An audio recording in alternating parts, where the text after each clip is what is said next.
महाराज जी, जब से आपके श्रीमुख से ये सुना कि मंदिर में गिरे हुए फूल, प्रसादी, तुलसी दल आदि यदि अनजाने में भी चरणों में आ जाएं तो हमारे द्वारा किया गया सारा भजन तप जब पुण्य नष्ट हो जाता है, तब से मन अत्यंत विचलित हो गया। जब भी मंदिर जाता हूँ हर पग डरते रखता हूँ, यदि कोई पुष्प या तुलसी मेरे पांव के नीचे आ गई तो ऐसा लगता है कि उठा के माथे पे रख लेना चाहिए। जैसे पैर में लग गए तो उठा के माथे पे रख लेना चाहिए, जेब में डाल लेना चाहिए। यमुना जी या ऐसे पवित्र जगह जो मान लो फूल या ऐसे, तो वो फूल जो प्रभु के श्रीअंग में चढ़ा हो और अन्य फूलों से नहीं। महाराज जी प्रसादी मिलती है जैसे हाँ, तो पत्तियां वगैरह गिरती हुई जाती हाँ, वैसे सावधानी रखनी चाहिए लेने वालों को।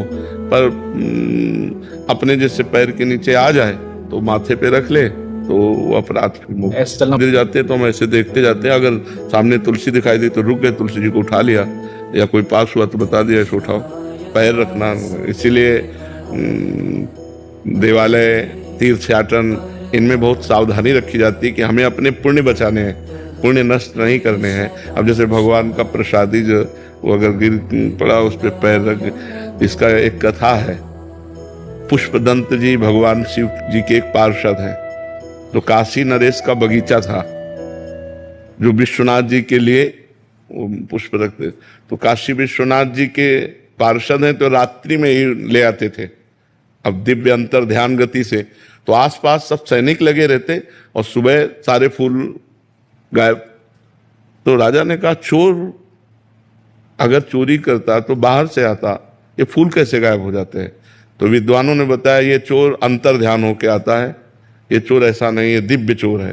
तो उनका चोर को कैसे पकड़ा जाए? तो उनका विश्वनाथ जी के जो प्रसादी बिल्व पत्र फूल है बगीचे में डाल दीजिए, वो शक्तिहीन हो जाएंगे, जहां पैर पड़ेगा पुण्य नष्ट होंगे, पकड़ में आ जाएंगे। ऐसा ही किया गया। तो जो ही उन्होंने पैर रखा सारी शक्ति नष्ट हो गई। अब उन्होंने विचार किया ये तो मतलब मनुष्य लोग हमें पकड़ लेंगे, और दिव्य पार्षद, तो महिमना अपारंते, ये महिमना स्तोत्र, तुरंत उन्होंने महिमना स्तोत्र की रचना की और बिल्वपत्र को प्रणाम करके माथे पे लगा, अंतर ध्यान हो गए। महिमना स्तोत्र से तुरंत सारी शक्ति उनकी जागृत हो गई, शिव महिमना स्तोत्र है। तो ऐसे ही जैसे भगवान का तुलसी दल है या पुष्प आदि है हमारे पैरों पे पड़ जाए तो हमें माथे पे लगा के राधा राधा राधा राधा राधा, तो उससे क्षमा हो जाता है। पर सावधानी रखे, भगवान ने आंख दी है बचाने के लिए। पर बाहरी लोग इन बातों को जो जानते नहीं ना, तुलसी की माला ली ऐसे तुलसी गिराते चले जा रहे हैं, फूल माला ऐसे ली जाती है, माला प्रसाद मान लो मिला ना, उसे ऐसे वस्त्र में लिया जाता है। पर आजकल वस्त्र ऐसे नहीं, मान लो कैसे लोगे आप, गमछा हो तो उसमें ले ले, अब शर्ट में लेंगे तो पेट खुल रहा है, ऐसे थोड़ी बोले।